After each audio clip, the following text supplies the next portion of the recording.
you have these like great athletes that like train year round, and then because they went down a roller coaster with a trampoline on it attached to some bungees, and it just like flings them in the water, like, up, should have trained harder. So what I'm using ChatGPT for is writing blog posts for. Oh, okay. So I don't have to do shit. And I'm just like, who the hell reads those things, man? Nobody. I know. No. Exactly. Like, nobody reads it. It's only for Google. Hey, quick question before we get started. Would you like to win a free piece of clothing from Snowman Films and a 30-minute chat about your creative journey with me? I know that I would love to connect with you, and I know that I would have loved to talk with somebody who had experienced a similar path when I was getting started. So let's make it happen. Here's what you need to do. Subscribe to the Conversations with Creators podcast, rate and review, and share it in just 5 easy steps. First, write a review on your preferred podcasting platform and rate it 5 stars for good karma. Then, screenshot your review and share it on social media, tagging Snowman Films. Each month, I'll select one random winner to receive a free piece of clothing from our store and a 30-minute virtual coaching call with me. Again, subscribe, write a review, rate the show, screenshot that review, share it on social media, tagging Snowman Films, and get entered into a drawing for that one-on-one virtual session with me and some free swag. Thank you so much for taking the time to leave me a review. I really appreciate you, and I'm excited to see you in our one-on-one virtual call soon. Now, let's dive into today's episode. So the big question is this: how are creators like us, who aren't built for the 9-to-5, for the people who put their passion before them being comfortable, how do we turn that passion into a living that pays the bills and a life that we love? That is the question. This podcast will give you the answers. My name is Noah Mittman, and welcome to Conversations with Creators. Hello and welcome to another episode of Conversations with Creators. Hi, Lorin. Hi, how's it going, Noah? I'm good, man. So my awesome guest today is Lorin Ball. He is a ninja warrior, a gym owner, a photographer, vlogger, gamer, so many things. It's been not quite every season of Ninja Warrior now, but almost, that you've been on? Yeah, I've been on 13 seasons so far, and I think they just recently, they did weird thing this year where they taped 2 seasons in 1 year. Oh, that's weird. Yeah, so there's technically been 16 seasons, so How did they missed out. 2 seasons in 1 year? They found out it was cheaper to not take down the set and just reuse it. And they called a bunch of people, which is really funny because you get the call, right? Everybody would be hyped for getting the call to compete. Yeah. And so this year, quite a handful of people got the call. And then they're like, yeah, I'm going to tell all my friends. And then they're like, oh, but you're on season 16. So, like, they won't see themselves on TV for, like, another 2 years. Yeah. Or at all. God, the show gets, who knows. Well, no, I'm saying, like, how many people get skipped at this point? Yeah, that too. Yeah. That was the best I got was time during your run, and then my, like, 5 seconds was my name on there, which I've used so many times. Yeah, I think they've done it to everybody at least once, Yeah, it's kind of like a... Yeah. Anyway, Lorin does a lot, and also... So we used to be roommates for quite a long time, and soon after we became roommates, I met my wife, and then you married us. So we have a long not like a throuple, to be clear. Right. Yeah, I officiated, y'all. Officiated, yeah. Married, that sounded weird for sure. It's all right. People really appreciate it, and it was fantastic. No, yeah, it was extremely fond memories. Yeah, you go. Oh my God, so fun. Yep, definitely it was most fun roommate situation. Oh, that was great. I mean, we basically had essentially like a Ninja Warrior house that was mostly used for partying. We had a whole collection of liquor bottles and had darts, and that was insane.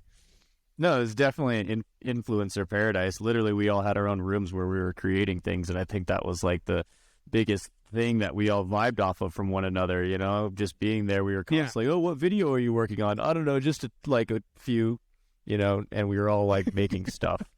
So whether constantly making, we were like, yeah. It was like an influencer house before we were we weren't influencers. So it was just that we were all making content together. Yep, there was definitely no Logan Pauls or anything like that. Oh God, yeah. Back then, no. No, but like I remember, if anybody wants to dig up on the archives of YouTube, 1 LB of snowmen, we got some fun times. It was a blast. But yeah, man. So you do a lot. You now have Flow Vault, and let's see. So let's start with the Ninja Warrior side of things. So you've obviously been on a shitload of seasons of it. How, from your eyes of like the competitor, how has the show developed through history, like on the competitor side for you? On the competitor side of you, we've had to kind of adapt and change to wherever they seemed like would be the most exciting or different. And I think the obstacles have gone from pretty basic to like extremely dynamic, and they've noticed that like people enjoy watching humans fly through the air more than climbing across a cliffhanger. So now we can expect, big, massive laches and obstacles that are going to spring us into the air, more trampolines, more like dynamic, like monkey bar things that you could really wrap your head around. So there's way more of that now. And so really it's changed the game a lot, but also it's put the competitors in a position of like, okay, how can we think of these obstacles before the show gets them? Right. Yeah, like what was it? Isn't like Brett Sims, a guy who's like made a bunch of like obstacles that have ended up on the show? Yeah, Brett Sims, Kevin Carbone, and and if you are in the gym space, you are probably designing brand new obstacles on the regular.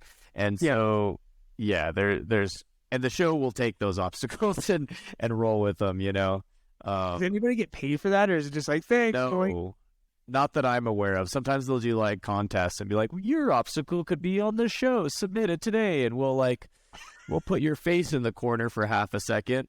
And that's kind of neat for kids, right? But no, I think a lot of great obstacles have been made by, competitors and also just ninja influencers and not getting the recognition that they deserve. And maybe getting a little bit, which is cool, but yeah, sometimes they get mulled over. So.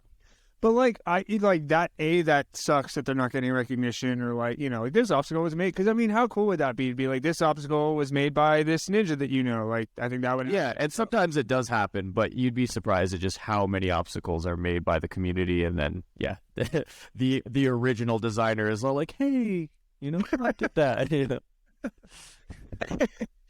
You get high fives at home, but nobody knows. Yeah, exactly. No, that makes total sense, because it's also good that like it's kind of designed by ninjas now. It's not like just a design team. So I mean, I feel like that opens up. I don't know. So speaking of that, like flying through the air versus like the cliffhanger thing, is that more fun for you, or like is that harder, or how does that affect your experience? I think these obstacles are a double-edged sword, right? Because it's like we all want to do that. That's the most exciting thing in the world, to be able to fly through the air.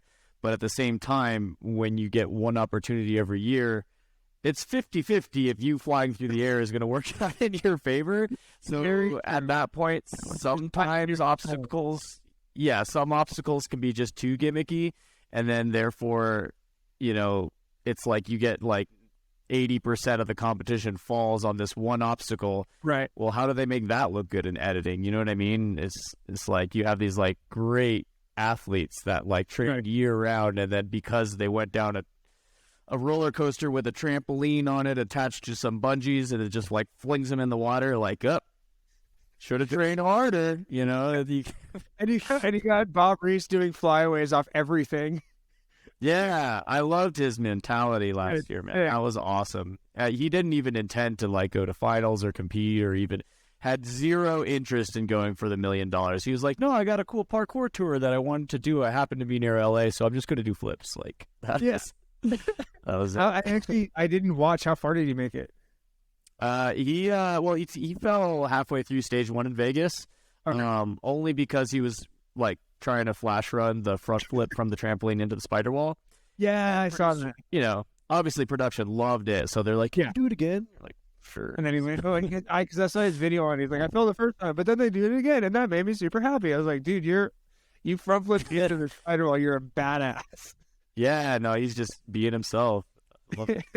So for any of the audience that doesn't know, so Lorin's been on basically every season. I was on 3 seasons of Ninja Warrior, which is my fun fact that it's always like these like, you know, business networking or whatever. They're like, what's the fun fact about you? And I'm like, I was on Ninja Warrior. And everybody goes, what the fuck? So not in that kind of shape anymore, but you stayed in that shape and you're older than me. So fucking props on that. Thank you. I'm proud of it. You're also, so you're a vlogger and a pretty avid content creator, as am I. What, you've witnessed a lot of like high level TV production with the Ninja Warrior experience. Kind of what has that taught you, or what are some lessons you've taken for your own content from that? So these like high level production companies, they have their own like mini social media teams, and I love just vibing with those people and like kind of seeing what they do, because I think those people really have their ear to the ground and they know what's hot and trending. And really the biggest thing I think tip wise that I've learned from these bigger productions is like they know to jump on everything new.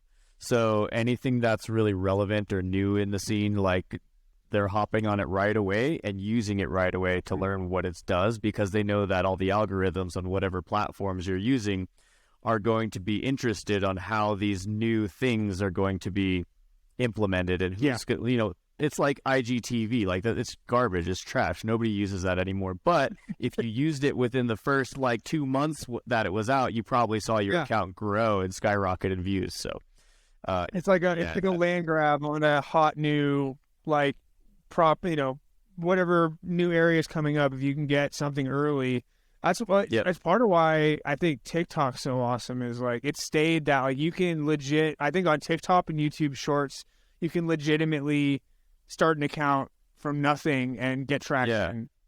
Yeah, same with Facebook Shorts now too, or whatever they call it. Facebook Reels. Yeah. Facebook Reels, yeah. Like like the Facebook page was like dead for a couple of years, and then they just like, it has just been resurrected recently, and I've actually started posting to the Snowman Films page again. And like, I know what Facebook Reels is. Yeah, Facebook Reels is TikTok for old people. It is, you know, because that's just where they're hanging out. You know, they don't really know what to like. If you try to convince like what's TikTok to an old person, they're like, I don't watch any of that. I stick to my Facebook. And I'm like, you're doing it like so we have a group chat with a group of friends, and like we'll get the occasional like Facebook reel sent. I'm just like, listen, you're basically on TikTok. Just go on TikTok like a fucking adult, and you know, an elderly like an adult man, baby. Just consume some content. Yeah. No, but man, like that's super interesting. Actually, speaking of the vlogs, I love your 15-second vlogs. What was the origin of that? You might know this gentleman. His name's Beast Boogie. He's a really, really talented, I'm pretty sure, well-known breakdancer.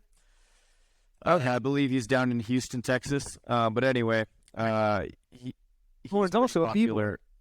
He thinks, yeah, he's actually an actual b-boy. And so he has an entire series like that where there's no spoken words. It's just he will literally teach every breakdance move you could possibly think of with like step 1, step 2, step 3, you know, and he'll go through the motions, and it's so much easier and faster to learn that way, but it's also applicable to every human around the entire world because you don't need to speak a language to teach something. And I think that's where I kind of got the inspiration to start doing it for Ninja. I love it. Yeah. I was just in France recently, and like I was like so busy out there and just exhausted, but like I had an idea where I was gonna totally like, it's like this for 1 week straight, guys. I'm going to do an entire tutorial series in French, but I wouldn't speak a single word in the entire series. So maybe like end the series I like with that. bonjour, like. So. Say one word, and it just has to be the most badly pronunciated French, like mercy buckets. Yeah. Yeah. So yeah, there's a lot you can do with like if you it's funny. It's like we're going back to silent films. If you think about it, No, like totally. silent films were probably the easiest things to translate to any country.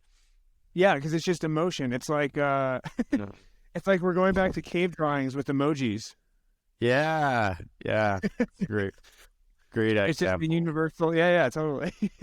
Which are basically it's cave drawings with shadows. Yeah. I mean, maybe I should do the next tutorial with just emojis. I could 100% like that. 100%. Yeah. You should. That would actually be great. instead of any captions, it's just like, don't do this sweating, do this smiling. Yeah. Be like a mindset tutorial. Great. 100%. How easy is it to stick to this 15 seconds, or is it hard? Oh, that's impossible. That's impossible. Yeah. I think. How many of your 15 seconds are active 15 seconds? With those, the 15-second vlogs, like they're a really fun challenge, and I like the idea of it. And those are actually kind of like an early inspiration. Like I wanted to vlog, but long form content is such a pain and takes so long to actually like make. It's a lot of fucking. I still loved vlogging, so like I wanted to keep doing that. And then I was like, okay, well, like Peter McKinnon can make 1 minute, tutorials, which end up being 3-minute tutorials. He never makes it under a minute, So I was like, whatever, I can do that with vlogs. Yeah. Yeah. Well, and again, like that's actually funny because I had a whole class I was teaching for a while on how to make a 30-second commercial, and the commercial for Snowman Films is 52 seconds. Yep. But I'm like, listen, it's entertaining, so you're not like technically, yes, it's over the limit, but like if you're telling a good story and it's engaging, it doesn't really matter. Mm-hmm. Yeah. The point is short and sweet to the point. Yep, definitely. All right. Speaking of back to Ninja Warrior with Vegas, I know you have a good Ninja Vegas party experience during the finals. What's some of the shenanigans? I know we got up to some, but you've been there way more than I have. Mm-hmm.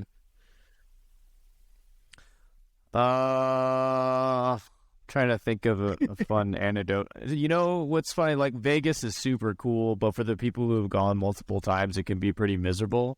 It's like That's true. I would imagine what like Desert Storm was for like the Marine Corps is what like Vegas Ninja Warrior is like for ninjas, because it's like in the super hot desert, and you have like even in the middle of the night, like the wind is like kicking up all this dirt and sand in your face, and you can't breathe. So everybody's wearing full turbans or whatever, and like goggles. The t-shirt turban. Yeah. Or the ninja mask. I remember those. Yeah, totally. So yeah, and then you're like trying, and then we're all wearing like plastic bags around our feet because you don't want to get dirt on your shoes.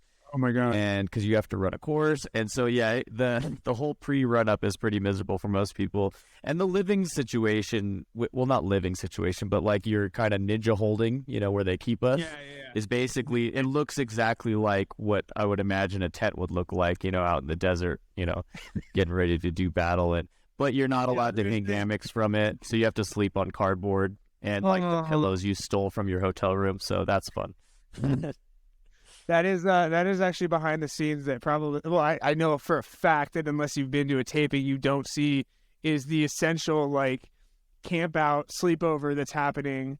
50 feet away from the course with everybody in sleeping bags trying to get some rest because it's a fucking night shoot. Everything is a night shoot. So you're running. What I always tell people is like, wait, how was it? I was like, it was miserable. I never ran before 3 a.m.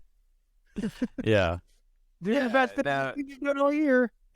It's funny too because you get like a lot of people don't realize that the audience in the stands, I don't know what the percentage is, but it's probably 50, maybe more, depending on how late it is. Are all hired people from like Craigslist or whatever like casting department could grab some extras like $100 a night. Just sit in this chair and act like you're having the best time of your life and cheer people on and cry when we tell you to. Yeah, exactly. So cheer your face really off fun. as soon as we say it, and act surprised when we say it. And Yeah. here's $90. Thanks so much. And sometimes you get people who are actually fans, and that's really cool. But then, like, you can get some rowdy people when you do that too. So there's been some moments where they've had to escort. Yeah, Matt Eisman is the most professional at getting people hyped at like 4 a.m. with no sleep. That's a sight to see.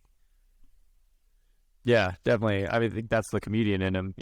He's just always has to do 100%. that. Yeah. He is on for that whole thing for sure.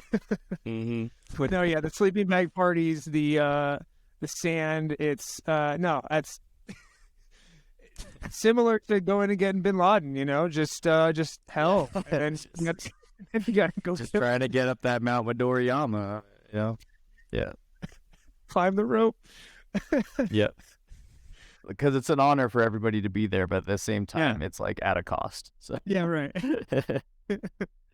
It's like it's kind of fun, but also afterwards you're like, wow, that kind of sucked. yeah, it's like, you have this joy and this feeling in your heart and you're so happy to be there and you literally can voice that, be like, I'm so happy to be here, but you have sand in your eyes the entire time You're screaming it with your eyes closed yeah. and in your mouth. And now they're like, all right, go be super athletes, but you can't breathe and maybe not see. Yep. Oh, the wine, you're praying for the water, actually. I remember, are you still doing the ninja classes at Flowball? Of course, yeah. That's something I'm really proud of. We got our ninja team students. One of our kids, I think, broke. I don't know. It's probably not a world record, but it's pretty dang high up there. One of our, like a 7-year-old kid in our team class, he did a dead hang for over 30 minutes. Like, on a metal bar. Yeah, this kid's insane. Jeez, like Guinness Book of World Records come out to Flowball. Yeah, I really want to look that up. But I think that, like, just the patience that he has to do that is probably equally as impressive as the strength he had to do that. At Flowball, your gym, you have some of the most creative and fun obstacle setups I've ever seen. And I just want to know kind of what are your favorite things to draw inspiration from on those with coming up with those ideas? I think comparatively, our gym is fairly small. It's only like a 5,000 square foot gym. So given that size of space, it really forces you to be more creative. And I think that's just how life is too. When you live in a really tiny apartment, you were probably extremely good at organization and like maximizing the space versus somebody who lives in like a mansion and has like giant hallways that are used for nothing but a rug. So I draw a lot of inspiration from scarcity, and I think it shows just from my background in parkour and playing around with the environment. Yeah. Do like video games and movies kind of give into any of that? Like, do you get ideas from that? 100% with the video games, man. Yeah, I think just being a gamer, you start to see a lot of things in the video game, and you're like, oh, how can I do that in real life, without destroying my body? So that's also a really awesome inspiration for obstacles. I haven't thought of it like that. But yeah, like drawing a lot of inspiration from like Prince of Persia or Assassin's Creed or even Titanfall. A lot of those games have cool obstacle dynamics in them. 100%. I mean, there's like straight up perches at the gym that have a bar underneath, and like, have you done like an eagle dive off of those? Oh yeah, absolutely. And I think what's so cool too is you see that in a lot of humans, and when they roll through the gym and like they look at you and they're like, you want me to do what? And you're like, you have to stop and think for a second. And I think this comes down to the realization that humans can actually like learn just from visual reference cues. You know, it's like we see the same action over and over and over because you and I have watched like dozens of like parkour videos Right. on YouTube. So our bodies can learn the majority of the technique just by watching other people do it over and over and over. But somebody who hasn't picked up a controller and run across a wall probably doesn't understand the mechanics of it, you know. Yeah, that's interesting because like it's kind of the visual learner thing where if you have at least seen it happen in a video game, you kind of, I mean, what is it like a high, you know, there's been research where like high level piano players, if they see somebody playing the piano, their brain starts firing the muscles. Like that's totally a good point of, so it's actually for athletes probably a good thing, like training wise, to play video games in the same style that you're training in. Yeah, they did the same test with basketball players too, and they took a couple control groups.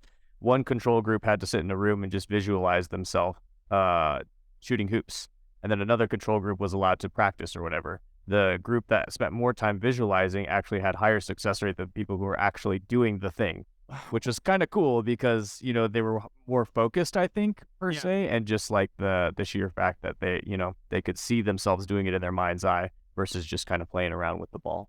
Yeah, and I feel like there's less distractions there. Like it's just you're focusing on the mechanics of how it feels versus like there's somebody in your face and you have to, there's so many other, there's sweat and there's, you know, other things in your eyes, like crowd noise, you can't hear stuff. Like, yeah, that's a good point. Speaking of video games, all right, this is going to be fun. So, my wife and I, who you officiated, you didn't marry us, you officiated. So we've been starting after the kids go down to kind of spend more quality time together. We've been starting to play some video games. And I'm always looking for, because you are one of the biggest gamers that I know. You and Jeremy have your bromance on the video game side. Oh, we haven't in a while, but oh yeah, because now he has 2 kids. Yeah. What are like 3 game recommendations for noobs like us that are probably playing tipsy and or stoned? What's like a starting? Yeah, so you guys are doing like some cooperative play, I would imagine. Like, yeah, or even like, you know, I mean, yeah, cooperative would be great if you have any recommendations. Yeah, there's a game, I think it's called It Takes Two, and that one's fantastically creative. That any couple can pick up, and it's pretty intuitive, and just in general, it's fun. What style is it? So yeah, it all styles. Like it's interesting because like there could be like an entire level where you feel like you're a sock puppet, and then another level where you're like claymation, and then another level where it's like all anime. Yeah, so it's extremely creative game, but like the entire game you cannot get through it without like a sidekick. Yeah. So yeah, right. Yeah, that would be really fun for you guys. And then there's like a lot of indie games that are just goofy and hilarious. I can't remember the name of it, but there's a game where you play a couple astronauts and you have to like help pull each other through space to like fix spaceships and stuff. Nice. That one's really fun. You might have to Google that. I can't remember. Yeah. But that's something awesome. You know what? Sadly, there's not as many like fun co-op games as there used to be. And I think everything. What's one good single player game to round that out? Single player game? I don't know. You guys could always just pick up Grand Theft Auto. Like that's always fun for, you know, my wife and I actually, she loves Grand Theft Auto and the Red Dead Redemption series. So Red Dead Redemption. I know that one. Yeah. Both I played fun to pick up Grand Theft Auto as a kid, and then I like a little bit, and then I like walked outside, and I had just a fleeting instinct to steal a car, and I was like, I probably need to back off hours on this. Sure. Oh, also, it's pretty cheap now, but I don't know, what console are you playing on? So it's very old. We have a PS3, but we're gonna be getting hopefully PS5. All right. Well, either way, if you get a 5 or a PS4 or an Xbox One too. Sure. VR is fairly accessible and cheap now, unless you're getting like the newest thing. But I think there's a lot of fun VR games to play, and like even just playing Resident Evil in VR is like a terrifyingly fun experience for anybody. My wife was addicted to it, and so she like played it 3 nights straight in a row, and she beat it. But like watching her go through that was hilarious. Absolutely. No, VR, actually, I didn't even think about VR. That would be, I know there's a ton out there that is like fun for you to play, and then even more fun to watch the other person play. Yeah, maybe just pick up an Oculus because those are actually pretty affordable now. Not the Yeah. newest gen, but there's tons of games on there that you can have a blast with. 100%.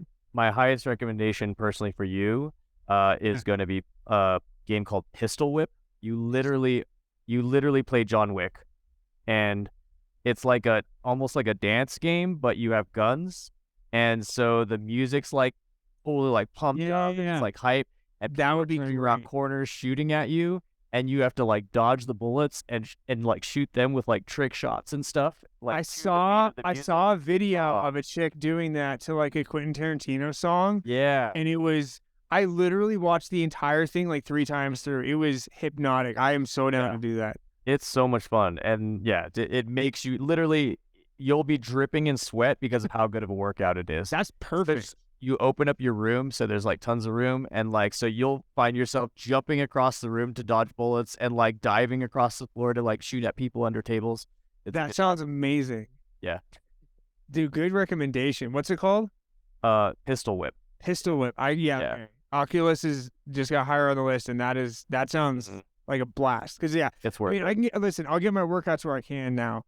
Mhm.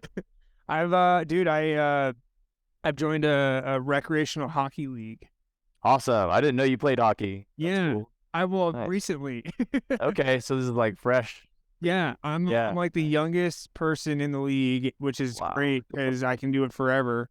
Yeah. And yeah, man, I got into the Avs. I worked a couple of the Stanley Cup games last year, and I just got completely hooked on hockey. And I'm like, I can actually play this because I can't play baseball anymore, but I can definitely play some hockey.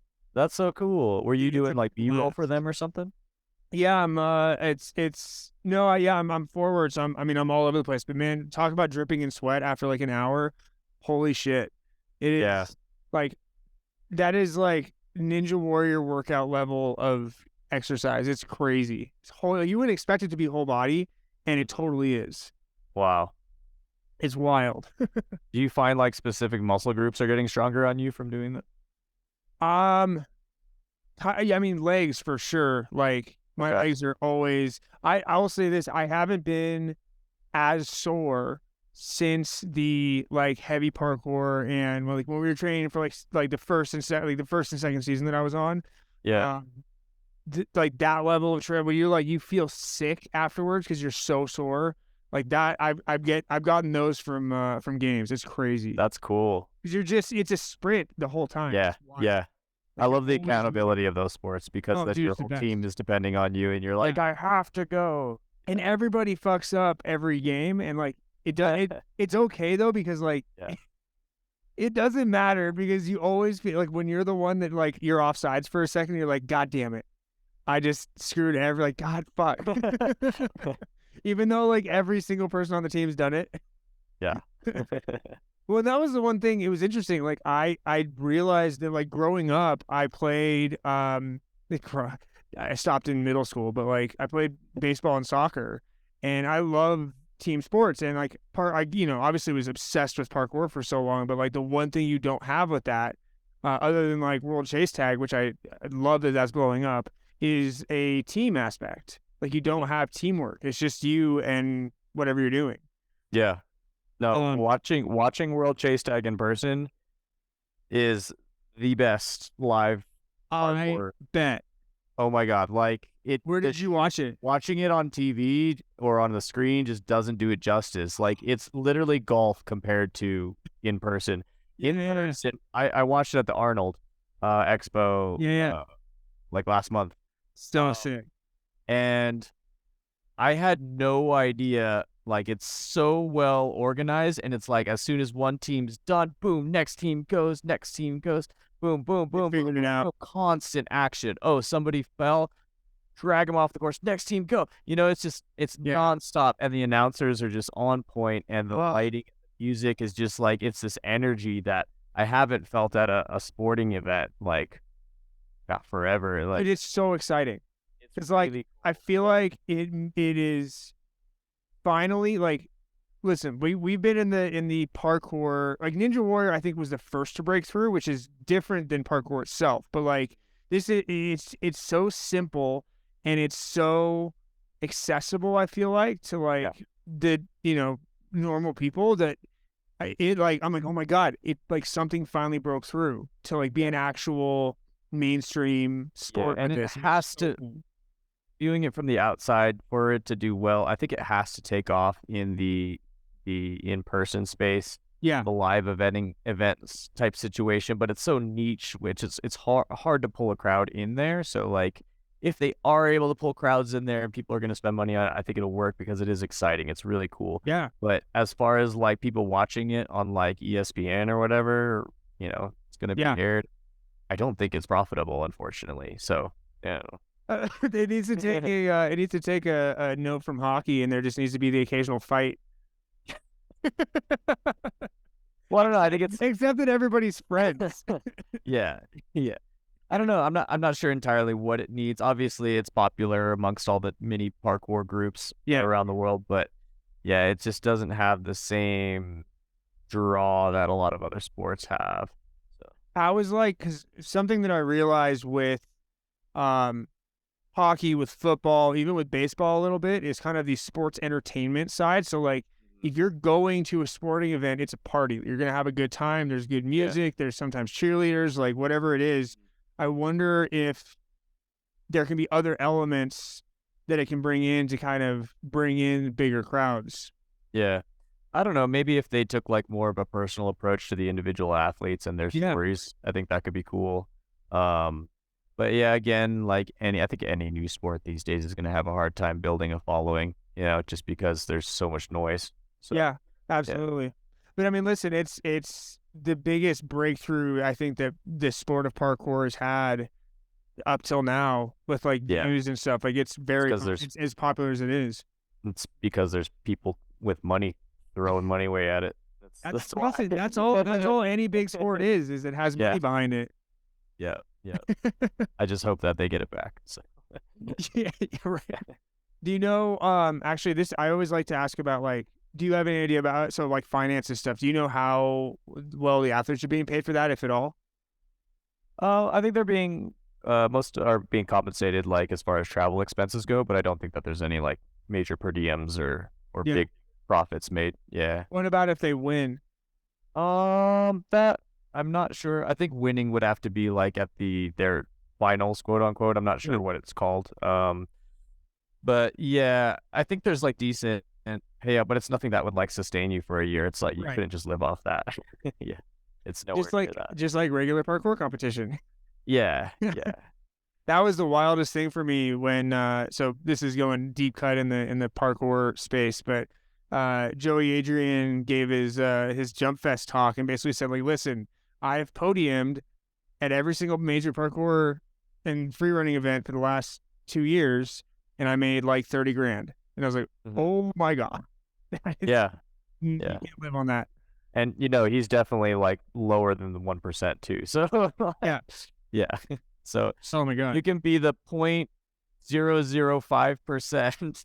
Yeah, exactly. Maybe live a year off of your income.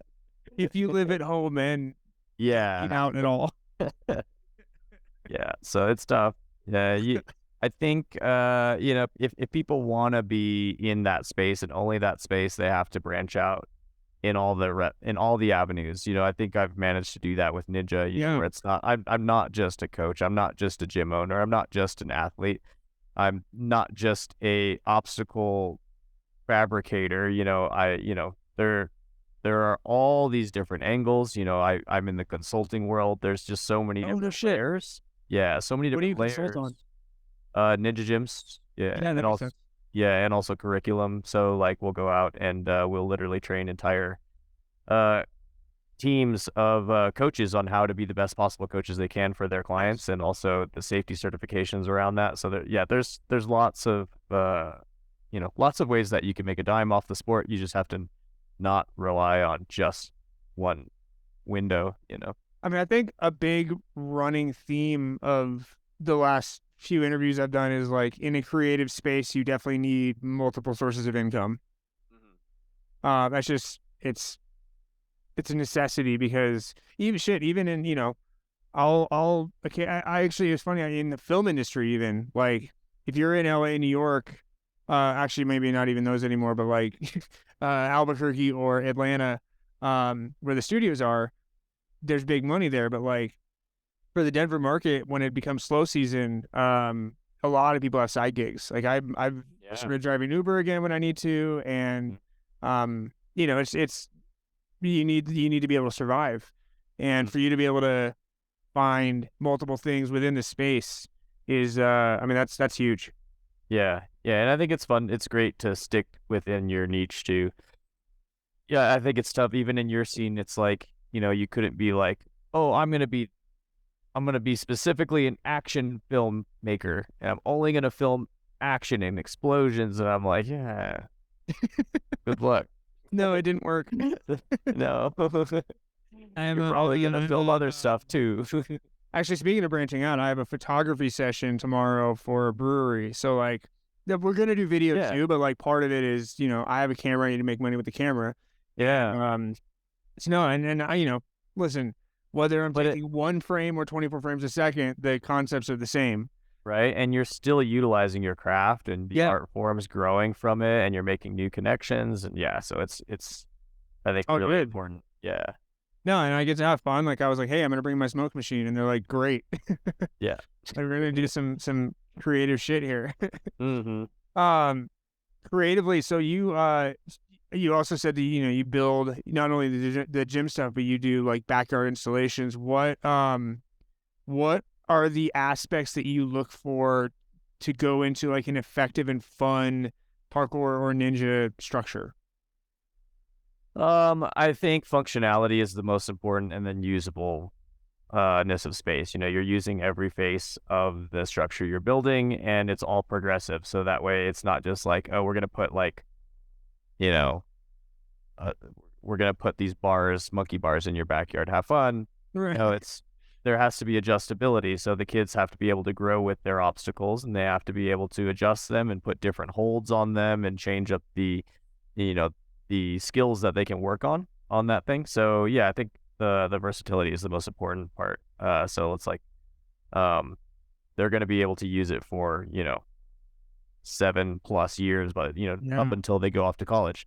And I think that's the biggest difference, and parents are finally starting to realize that, because a lot of people will still buy the play set at Costco, and they'll bring it home, and their kids will love it for 1 year, and then they'll be like, that's the dumbest slide ever, and the swing sets hurt, yes. And so those things are like $2 or $3 grand. So it's like, why not spend $2 or $3 grand to get something that the whole family can use and train on and work out on, and heck, you could turn it into like a pergola one day, Yeah. Yeah. Just put lawn chairs under it. Yeah. Yes. It's shade. No, that's such a good point though. Like, especially for like growing kids, like they grow out of everything. And even if it's the coolest toy, in 6 months, they won't care about it. So to make a lasting thing that they can play with for years, like that's a hard thing to do.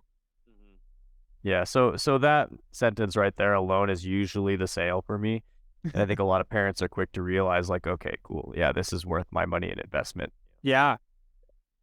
No, seriously, like if it's high, it's what, buy cheap, get cheap. So if you spend the money, it's gonna be there for a long time. And, especially if you're pointing out like all the different things that change as they get older. I feel like that sells itself. That's what got you through COVID, right? Yeah, 100%. And I think that was also like a driving factor too, because there's so much scarcity.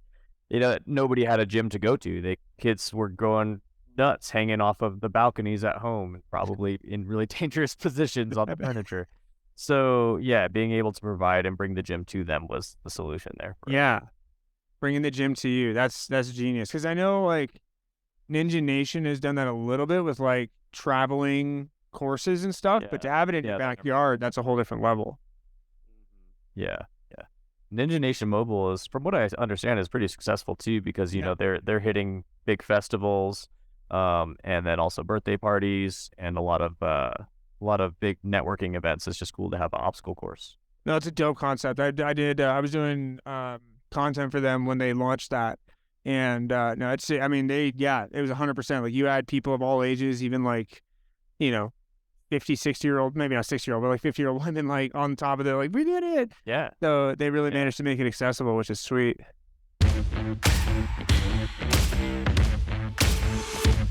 Hey there, fellow creatives. Conversations with Creators dives deep into the minds of successful filmmakers, artists, musicians, and all-around awesome people. We are looking for some kick-ass sponsors to help us keep this show on the road. If you want to reach a tribe of dedicated listeners who are just as passionate about creating as you are, then look no further. Our audience is full of people who appreciate a good laugh and are always on the lookout for new ways to fuel their creativity. So, let's team up and create some magic together. We'll work with you to make sure that your brand is showcased in the best light possible. And who knows, maybe we'll even become lifelong friends. Just imagine, years from now, we'll be reminiscing about the good old days when we first teamed up to take the world by storm.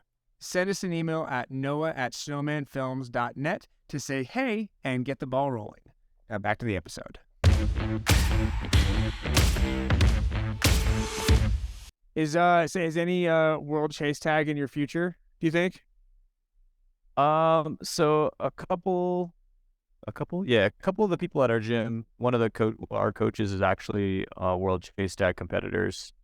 So like I could see myself getting on the course for fun, but I don't think competitively. Yeah.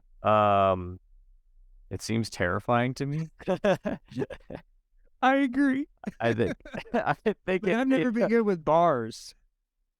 And it's like half I'm bars. fine with the striding on the bars and all that, but I think like in terms of like really going all out, I would probably hurt myself because I would get too into it, and my adrenaline would just be racing. I think I would probably be more scared of chasing somebody than I would be of being chased, because then at least I can like define my own route and go wherever I want to go, Yeah. But like chasing somebody, that puts like a fire in you. You're like, "Ah!" And so yeah, I saw some face plants at World Chase Tag at the Arnold, man, that I would not have walked away from. Like, they were gnarly. No, that was the one thing I was like, this is cool. I'm very far from this, but this is cool. Yeah, dude. People diving like headfirst through bars at nothing but solid wood is like not something I could see myself doing or sustaining. Yeah, getting clotheslined by a truss does not sound like a good time to me. But then they just pop up because they're, that's the thing. Yeah. Some of them are even our age. Like, yeah, the hell? yeah. That's what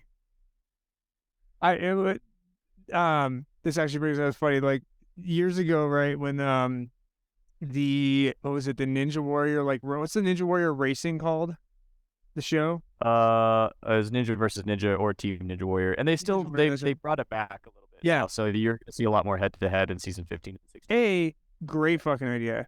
Yeah. B, I remember when you said that you got the call for it, and you're like, would Noah want to be on the team? And you're like, I love him, but he's not in the shape anymore. And I was like, that is very true. Yeah. No, I'm playing hockey now. Yes. I'll call you if they have like a hockey obstacle. I'll call you. They bring ice. Can you imagine? When they were shooting in Denver, we had icy obstacles. Yeah. That was insane. Like, try to hang on to this ice-laden quad step and hang off of stuff. Oop, you fell. Too bad. Oh my God. All right, final question here. You've been awesome. You grew up in Hawaii. You have a lot of Hawaiian roots. As a local, what foods and activities are like a must when you go check out Hawaii? Spam musubi, babinka, and Moanapua are usually the go-to three for me. And if you're unfamiliar with what those are, spam musubi is basically it's a seaweed wrap around rice and spam, which is fried. It's phenomenal delicacy out there. You can get them at 7-Eleven or most restaurants. The babinka is a Filipino dessert, and it's basically kind of like a mochi type of pastry, if you could call it that. It's like a gummy pastry. But it's really good, packed with so much butter and sugar, you don't know what to do with. And Manapua, I believe is, oh man, I don't even want to guess the nationality, somewhere in Asia, but it's basically it's a steamed pork bun. So it's got like some barbecue pork in the center of it, and it's just amazingly delicious. So those are my 3 go-tos. So when you're in Hawaii, make sure you try those. Hell yeah. And then what about activities? Activities, I think just getting in nature, so like going up and to check out the needles, and, go explore some waterfalls, and don't be afraid to go into some, off the beaten path. I think most people are pretty welcoming out there. As long as you're not, a dick, then you'll be fine. So yeah. The universal don't be a dick. Yeah, just don't be a dick. Yeah, and there's still definitely stigma out there. A lot of the locals still have this like, you're the reason the white man is why our Hawaiian ancestors are no longer around, and it's it's it's all my fault. I'm sorry I sneezed on y'all. I didn't know I had the anthrax yet. No, I honestly, we went to Hawaii for our like honeymoon before our wedding, which is a weird way to do it. But the most fun that I remember was a hike that I think you recommended it to us. The hike that you have to like swim through rivers and stuff to finish. Commando What's that? Hike. Yeah, What's that one? Commando Hike. Mando. Yep. Commando Hike. I don't know, what island were you on? Maui. The Maui. Yeah. Okay. Yeah. The Commando Hike was crazy. That's awesome. I didn't know you did it. Did you get to the waterfall you had to climb up? There's like a rope there. Yeah. We totally did that. I think it's in our it's in the honeymoon video. But yeah, we did that, awesome. and then we cliff jumped at the top, and then like highlighting us was like, kind of feels like a flash flood. We're like, okay. So we like ran down. That's awesome. Dude, it was so fun. That was the wildest experience, and I'm so happy we did it because it would never happen now. Yeah. I can't do that with a 4 and a 6-year-old. Can't like swim through rivers. No, but maybe in like the next 7 years, you guys can definitely do crazy stuff like that. Oh, Are there any do you guys have any like cool trips planned out in your near future? I think the next international trip we want to do is New Zealand, so that'll definitely involve some adventure. Have you ever been? Last summer we did 2 road trips to Glacier National Park, which was sweet. And then later on we did Yosemite, which was awesome. Not like crazy physical stuff, but just like awesome views. And I mean, Yosemite, I grew up, I've actually hiked Half Dome before when I was a kid. And I want to do that when they get older. Have you ever? I've never been to Yosemite. I've never been to Yellowstone. No, I know everybody tells. I'm like, nobody. Go to Yosemite. I'm telling you, Yosemite. They're the same thing, right? Mine. No, so actually the easier one is to do. So we went up to Glacier, which is like north tip of Montana, and then when we came back down, we basically the trip back to Colorado goes through Yellowstone. Okay, cool. What I do recommend on Yellowstone, which I had no idea on, is so obviously a ton of driving, crazy amounts of driving, but we headed out like super early in the morning. When we camped at Yellowstone, and we drove through the park at like, I don't know, 5-6 a.m.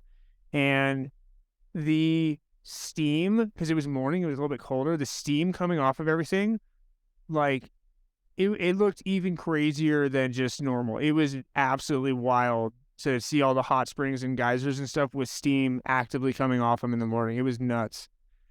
That sounds beautiful. And Glacier, okay, I'd have plenty to go. Yeah, Yellowstone's dope.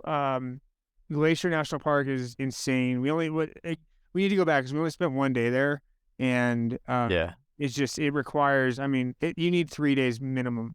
It's huge. Okay. We didn't do any hikes. Like we were just in the car the whole time. Yeah. I forget how big like the United States are. There's still so much to see here. Dude. That was my thing. I was like, listen, like I know, we have to wait till autumn gets a little bit bigger to take like international trips, but like there's so much to see in the US.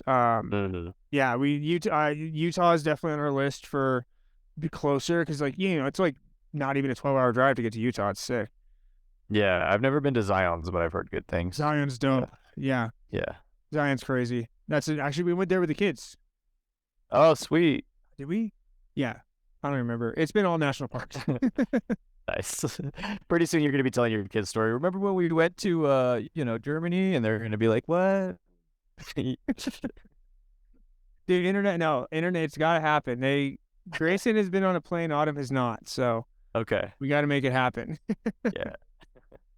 But yeah, man, thank you for doing this and for chatting and giving some inside scoop on the Ninja Warrior experience. And You're welcome. we gotta have you guys over for dinner again. You're welcome. And thank you for the invite. We'll definitely take you up on that.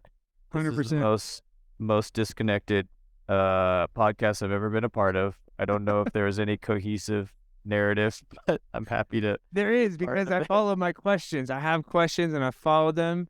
And What I mean is, in my head, it works great, even if it was random to you. oh, okay. But also, I will work on a more cohesive narrative, because this is episode 8, I think. So Yeah. I'm just closing my eyes until I get to episode 100. What I mean is, it felt more like you and I just catching up. So it was a compliment. Okay, Hey, bro. Hey, Yeah. What you been up to? That sort of thing. Like, boom. yeah. I guess it was. Yeah, it's kind of like a Joe Rogan podcast, right? Because they rarely ever stay on topic. So I wanted to let it go. Like, Yeah. I'm leaving all this in. Fuck it. No, I mean the conversation. That's it's funny too, because like my plan is for a while just to stick with friends, because I made a list of like basically a bunch of people that I know or are good friends with that are creative, and I was like, shit, I know a lot of awesome people. This is gonna be like pretty easy to start off with. So I'm just going down the list of friends to start off with, and then I'll venture out after that. Nice. What's But, the goal or the purpose you hope to pull from all of these? one is just to like, eventually I want it to be profitable. I want to get sponsors on and stuff. But the other thing is like, this is just, and again, like for both, when we were living together, it was like making content. This is an easy way for me to continue making stuff and putting out stuff and having a good time, and pushing whatever I want to push. I have like a clothing kind of ad in the beginning of the episode. There's other things that are kind of linked into it, but this is a doable way that I can, with my schedule of kids and freelance, to be able to consistently make stuff. Just be like, all right, I'm committing to putting something out, once a week with an interview and once a week with, crafting creativity, and just stay on the creativity game. What's your target audience? What do they want? What do they like? Yeah. I mean, I feel like with the name Conversations with Creators, it's people that are interested generally in a creative industry or want to learn more about stuff and want to talk with, want to listen to conversations with creative people. I'm trying to kind of uncover a little bit of like the financial side. So like, again, that's what I said, like with you have multiple streams of income. That's a common theme in creative. It's like, okay, like they're getting to know like, okay, I have to do multiple things if I want to survive with careers. So giving them that, just having fun conversations and talking with cool people. And it's kind of as far as I've thought about it so far. Cool. Yeah, it's I love it. consistent. Awesome. It's like your vlogs. Like this is something easy. And then again, I can make, and I do make tons and tons of reels out of this. So the reels, hopefully something will hit, and if I like it, if something funny happens, or if it's, a good piece of advice, I put that out and it's helping people, and that's where it can go. I'm kind of open right now. Yeah. Hopefully I'm not pushing your time. No, you're great, man. There's no set time. Have you been playing with Chat GPT or Bark? So much. Nice. What are you using it for? Much. Okay, so ChatGPT, under the curtain. Actually, this is great because so one of the things I'm trying to do with the Snowman Films website is really get on the SEO game, because I know that long term will be a big driver of business. So like if people can find me through Google, there's gonna be a lot less of me pitching. It's just gonna be like my buddy. Oh yeah, you know Billy Skipper Films. It's been a while. It's been a while. Anyway, Yeah. that's dude. He is going. He's already hit 500,000, and he's going towards $1 million a year for Skipper Films, which is insane. And his biggest driver of business is Google, because he's first page. And so I'm a couple times a week. I mean, so what I'm using ChatGPT for is writing blog posts for. Oh, okay. So I don't have to do shit. So I have a buddy who's just now getting into that too, because everybody around him has been swearing up and down that's the way to get your page first, just through blog posts. And I'm just like, who the hell reads those things, man? Nobody. I know. No. Exactly. He explained it perfectly. Nobody reads it. It's only for Google. Yeah. It's for Google to see that you are. So like I've been posting 2 to 3 times a week there for like, I just started, but dude, I'm telling you, it takes 5 minutes where you put in a prompt to ChatGPT. It gives you an article. You maybe run it through like, hey, make sure this is not going to get flagged. Throw it up on your website. Nobody reads it, but Google sees that your website is active. And if you put your keywords in, and you can even give ChatGPT like, hey, I need SEO friendly for this, this city and this subject. It literally will start putting you up on Google, and it's the simplest thing to do ever. So the other thing I use, for this is, we were talking about this before we started recording, but I use swellai.com. I put my audio file from a podcast into that, and it will kick out show notes and possible titles. You said swell what? Swellai.com. SWELLAI.com. Okay. And then after the episode's done, I go over to video.ai, VIDYO.ai. I put the finished video episode into that, and it will give me back, call it 15 clips with captions already put on it. Oh, the best parts of the episode that are like awesome, following trends of what's already going. That's really cool. Dude, it's crazy. So like that's what I'm saying. Like doing this is like super doable to make a whole bunch of other stuff. Yeah, I like that. That's awesome. Yeah, man. It's AI is here, and if you know how to use it, it's crazy. Dude, you remember my Uncle Sean, right? Yeah. Okay, so his life hack with ChatGPT.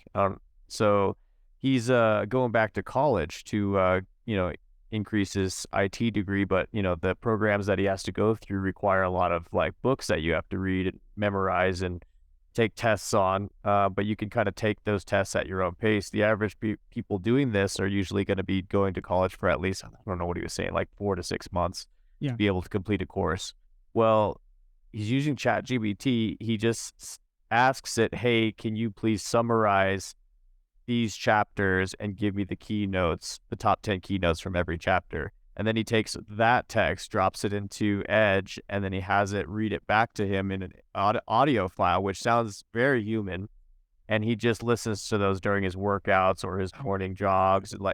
And so then he's passing tests in a matter of like 2 or 3 days.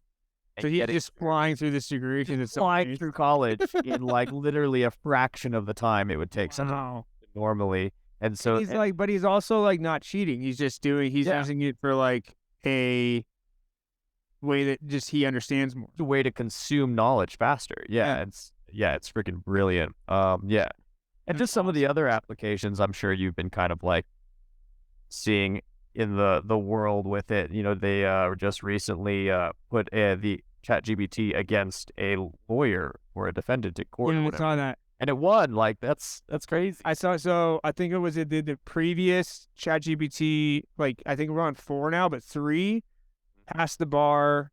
It took it like 2 or 3 times to pass the bar, and then the new version passed it in like 1. It was just it was exponentially fast learning.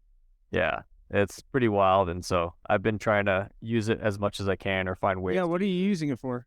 For now, I usually use it like so an example is today, I wanted to put an ad out there to get like yoga instructors or people who have fitness programs Yeah. to use the gym space.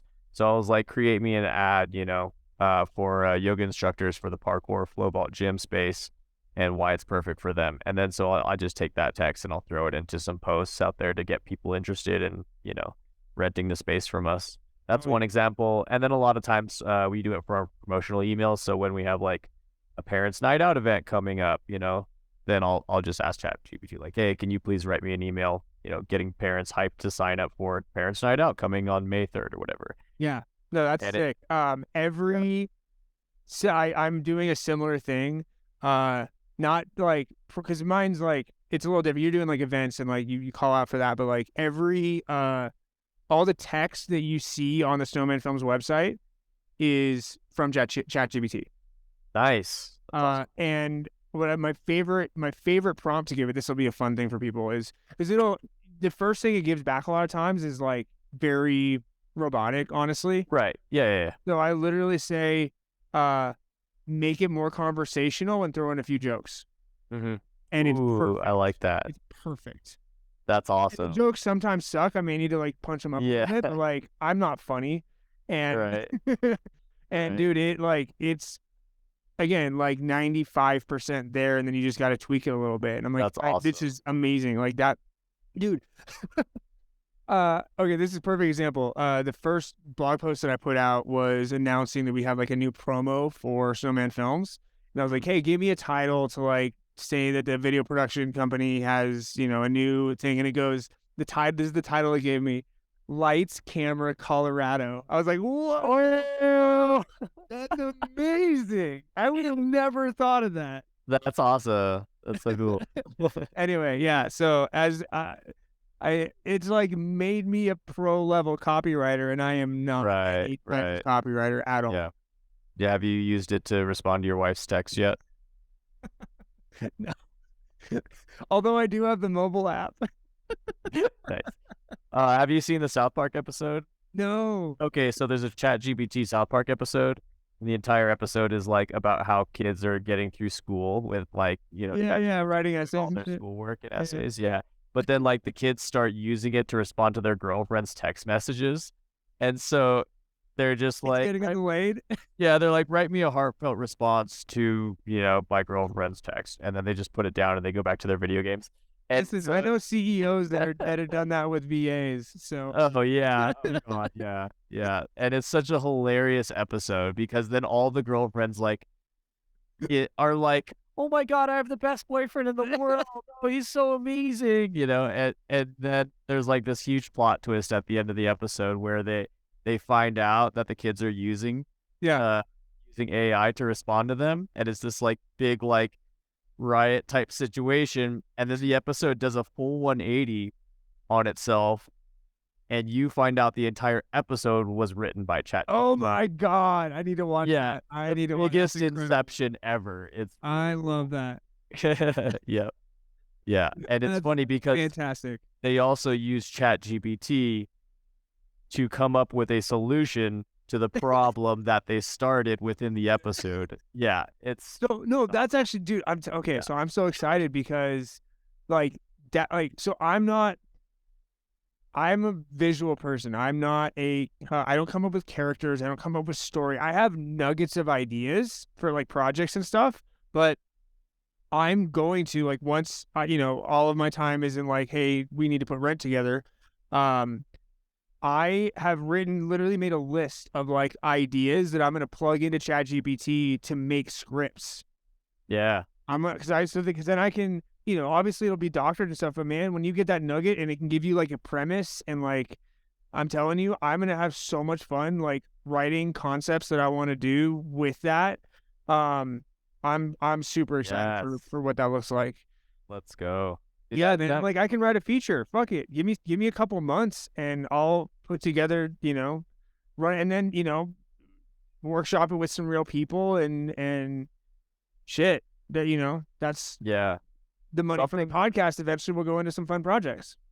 Right, dude. Something that I need to start doing more with it is utilizing it for problem solving. So like owning a business, there's a lot of things that kind of come 100%. up. Like one thing I just thought of just now that I might ask it, kind of curious to see what solution it creates, is like, how do we solve the problem of we get a group of mixed skilled kids of different ages in the same class, and how do we accommodate all those kids while still making our class profitable?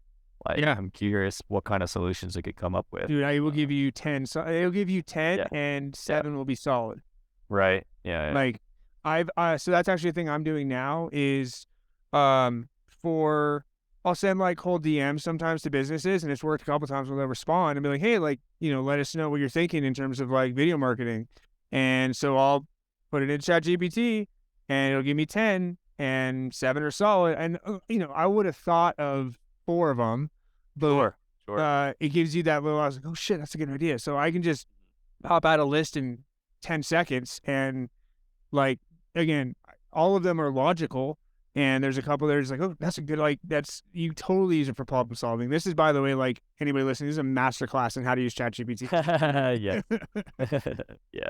Now I've been playing with it for a while. I'm friends with a few people that are just obsessed with Midjourney that literally will kick out like 10 images a day. I'm like, okay, dude, Yeah. enough. Yeah. You're good. Yeah. I have a friend of mine who's literally using it as a way of expressing his feelings, like a diary. So like, yeah. So like when he goes through like therapy and stuff like that, and so for him to deal with his emotions, he'll put his emotions into it, and then it'll spit back imagery that's just like the most beautiful art you've ever seen. Sick. Yeah, I think that's a really good use That's for a it. really cool use for it. Because then 100. Oh my god! Because then you're visual and it can, like, you can talk about the pieces of it that like affect you. Yeah, there's so many Therapy's genius. layers to it. Yeah. Oh my god. It's funny too because like I know a fair amount of people are like, oh my god, like they're scared of AI, and I get it. But like, man, if you can get creative with it and you're just dive in and play with it, there's so much stuff you can do with it. That's just amazing. If you get a plugin for it, actually, for ChatGPT, on the blog thing, I can actually have it. I can get it has an outrank feature, so I can take the URL. I can get like a blog idea. I go search that on Google. I get the URL of the blog, and then I can plug it in, and it will SEO outrank that blog. Whoa. What? Yeah. And then I can say, like, make Interesting. it more conversational, but keep the SEO. Yeah. It's crazy. Uh, So hopefully in about a year, 6 months to a year, I'm turning down work because the website's just converting like crazy. yeah. Yeah. It's nice to be able to automate the funnel. Dude, it's so easy that it's stupid not to do. You should start. I mean, I don't know how big you want to grow or whatnot, but you should start blogging. Because again, it doesn't matter how many people see it. It's not about that. It's about Google recognizing that they just want the website to be active. Yeah. That's all it is. Yeah, I'm gonna get on it. Thank you for your recommendation. Yeah, dude. That was fun. Geeking out on ChatGPT for a bit. That's probably the viral shit that comes out of this too. Yeah. I have another friend. Like every time I talk to somebody about it too, I always get new ideas and inspirations and like ways that they learn to use it. Yeah. And another buddy of mine, he literally convinced his boss to give him a raise with it just by sending him an email. Yeah. See, why isn't oh my god, that's genius. That is that's such a no-brainer. Right. That's such a no-brainer. Shit, man, I need to do something on that, like raising rates and like an explanation of why the rates should be raised, even though that's all the YouTube tutorials. We got a doggy on screen, all right. Oh yeah, the Tilly monster. Oh my god, have you seen our puppy? No. Makita, she is a Rottweiler puppy and she is fucking precious. Whoa, okay. Yeah. Yeah, we got a German Shepherd and a Rottweiler. That's awesome. Dude, the mean dogs are always the cutest when they're puppies. The German Shepherd has a great bark, but is literally the biggest puss you'll ever meet. It's hilarious. Yeah. Cool. And you guys are still in Evergreen? Yeah. In that house? In Evergreen, loving it.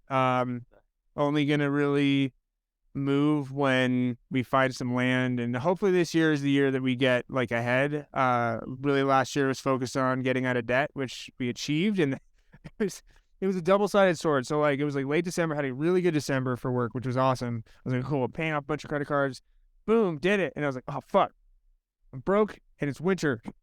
Yeah. Damn it. And then like work, of course, slowed down for a couple months. So now we're getting back to it, and I will be putting together a winter plan this year instead of just. So now that you're an entrepreneur / father of 2, right? Yeah. And done. And yep, and husband and a home renter, right? Yep. What is like the biggest expense that you think that you've had that has kind of like kept you guys in debt? Rent. Just rent. Okay. Yeah. Yeah, and we have a lot of subscription. Like it's so I will say all those tools that I gave you are monthly subscriptions for AI stuff. So like Yeah. it takes there's a fair amount of stuff that like keeping stuff running takes some money.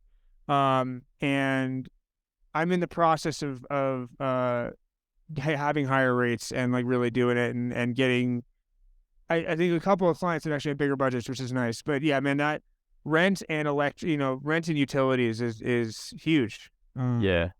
We had the toughest time we had the toughest time in the gym this year because natural gas prices have skyrocketed, especially for commercial space. So that's our biggest unpaid bill right now is Excel. Yeah. So for us, for the gym, because the ceiling heights make it so difficult to heat that space. From the month of November all the way to March, we pay $2,500 a month just on heating. Yeah. And that's keeping our therms as low as possible without the pipes freezing. I'm in a basement that isn't heated right now. That's like where my office is, because we have base heaters in Evergreen, and I think we're over $3,000 on our bill right now. Which is just sucks, man. Well, I mean, because it was winter, and like, I mean, I'm amazed that they haven't shut it off yet. But I mean, that's the thing. But like, I'm one good month away from taking care of that. And it's coming. Like building season for Shorty's coming, which she's gonna be super busy. And then, again, I got a couple clients, got some real estate coming in. I just booked, not a huge paying gig, but I'm gonna work one of the Stanley Cup playoff games again. Probably more after that. Cool. So it's just, again, for anybody listening, like it's it's all puzzle pieces. It's all. Yeah. Have you heard of infrared heaters? No. I think that's what they're called. Dude, it's technology I never knew existed, but it's way cheaper than whatever your heating bill probably is. Yeah. And it works for like, especially like a family home. Well, I will say our fireplace is like we do a lot on that. Okay. Everything that's cardboard, we don't recycle. We throw in the fireplace. But does it do like, because like space heaters is like a small space. Like, does it do like bigger spaces? No, it's so infrared heater is basically, I think you can you can find them on Amazon and stuff. But the way that it works is so unique. It uses like lasers, literally. It'll beam lasers to a square footage, like an area, and it'll only heat the objects in that area. So like, is it safe for kids? Yeah. No, it's yeah, I know, right? That was my first thought. I was like, oh, like you're just microwaving your brains and stuff. But I don't I still can't wrap my head around the technology. But like, it's been around longer. Okay. Like we even thought. Just people don't use it very often. Yeah, I mean, that makes sense to the like military stuff. Businesses use it a lot, actually. And so like, if you ever like walked into a business, you're like, oh man, it's like really warm right here. You're probably standing underneath an infrared heater. Yeah. And it literally, it just like, the lasers heat the objects in that one area. Whatever can bring cost down, I'm down to try. Yeah, and you can buy different sizes, right? So like some that will just like heat where your couch is, Is it go like above it, or is it in the corner of the room? You would like install it the same way you install like a camera in your room. What? Yeah. Yep. Yeah. Look into it. It might be worth your time. Infrared heat. Yeah. Okay. Yep. Yeah. That sounds awesome. No, because if we can, if we can just not have our, well, we're also going into warmer months, but like if we can not have the base heat. Yeah, maybe for next winter. Yeah, I'm super down because I mean anything's cheaper than Right. If it's $1,000, it'll save money. Oh yeah. That sounds great. Now we really are in Joe Rogan territory. We're just stream of consciousness. I'm leaving all this shit in. This is great. Yeah, we've definitely. You ever done DMT? No. That's great.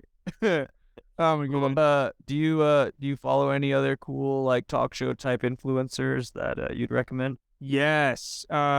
So my biggest obsession right now is, well, I have two actually. I have one I just found. So the one that I've been on for a while is Two Bears One Cave.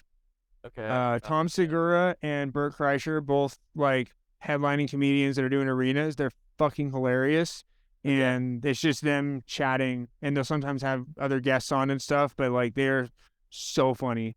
And then the newest one that I just got in on YouTube, which I know it also is a podcast, is called Kill Tony, and it is a show. I'm mostly it's just comedy stuff, but like so it's a show where you have two hosts and then a guest. They're all comedians, and they'll have like guest comedians come through. They're at a table. And then they have a hat, and they have like 50 to 100 random people outside. They'll pull a name from the hat. That person gets to do 60 seconds of stand-up uninterrupted. And either they kill or they do okay or they bomb. They always ask the audience, how much do you like it when somebody does well? And they're like, yeah. How much do you like it when somebody bombs? Yeah. And then they're like, basically, if they suck, they just roast them for like a couple minutes, and then that's great. Oh, it's so good, dude. And it's like, yeah, but they'll like give like real advice. If they're doing well, they'll be like, the premise was funny, and then you just like stumbled, and it's fucking amazing. It's called Kill Tony.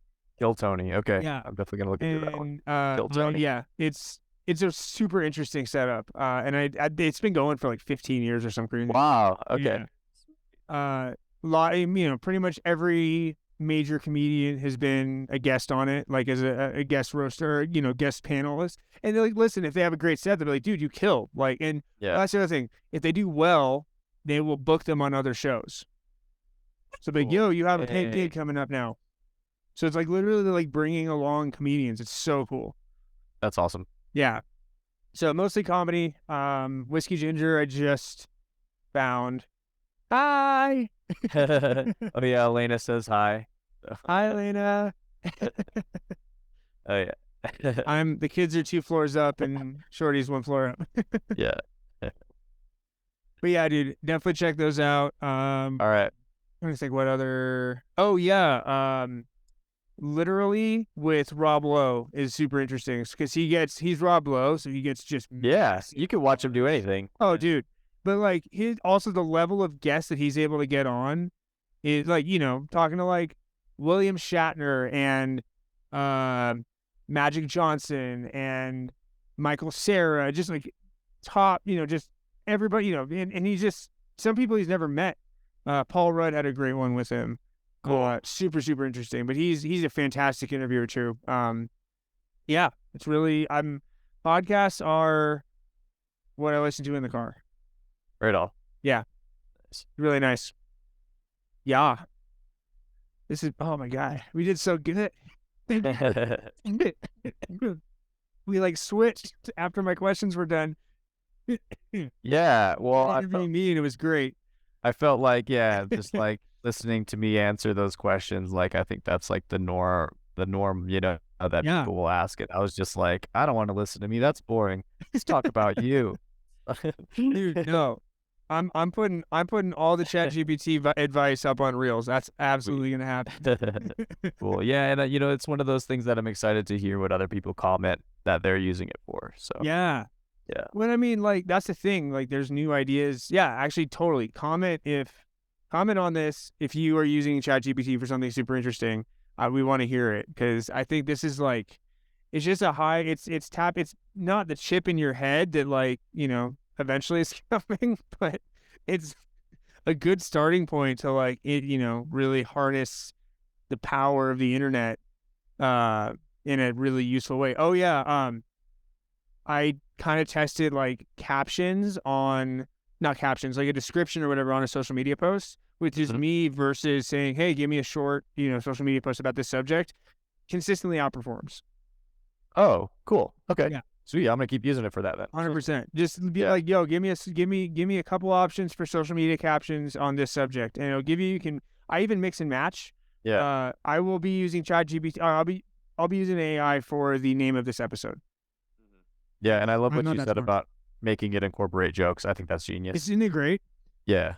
And and generally being more conversational, and it just like, oh shit, it's human now. Cool. Yeah. Like, Nice. yeah, it's a really good tool. I wonder if you could make it like different personas. Like if you could make it Yes. like, can you make me a blog post about how wonderful today is, but from a neo-Nazi skinhead's viewpoint, like Put that in. just like, So no, this I is don't know already when been done to do actually. that, but yeah. Ryan Reynolds, because he's a fucking genius, did a ad for Mint Mobile with ChatGPT. So he's like, I put this into ChatGPT, and I put in like, hey, give me a Mint Mobile ad from the voice of Ryan Reynolds, and Yes. put 2 jokes in. And he read it, and afterwards he was like, that was terrifyingly decent. Yeah. That's awesome. That's really cool. So no, you can, and I mean, yeah, you can absolutely do. Some of the best ones I've seen is like, write me a poem from, the Hulk's perspective on the Battle of New York, Yes. and it'll do it, and it's totally, again, it's decent, Yeah. Yeah. better than I can come up with. So funny. That needs to be a new thing that you start posting, is just ramblings. Oh God. You know what? Actually, I want to know from your brain what comes, because you have that's giving super me an easy- idea. Yeah, it's like I'm starting to get near, I think, the end of my 15-second tutorial, or not 15 seconds, but like the tutorials, because I'm like running out of things to teach. Right. I think I've made like over. Start repeating. You just start over from the beginning. It's all good. But then I'm thinking maybe I'll like use ChatGPT to teach you how to do a backflip, and I'll just literally read what the AI says. Yes. And we'll see how it goes. I don't know. Do that 100%. There's something there that we. And I think I like. So I think a cool way to like make it fresh is your whole thing of like put it from a perspective. So like take your favorite movies, TV shows, content, and make a backflip. Make different tutorials in the voice of The Last Airbender. Sure. Yeah. That would be super cool. Yeah. That would be. I'll really, have to think on it. Yeah. I am excited to see what comes from this. I'll definitely be playing around. Yeah. Yes. Oh my God. See, infinite like this. I'm telling you, you have the kernel of the idea, and then it'll just run with it. I want to get the revenue streams going now that can carry, again, eventually be in like a Bert Kreischer situation where like you can self-fund or have enough of a following to like make some really cool shit with not your own money.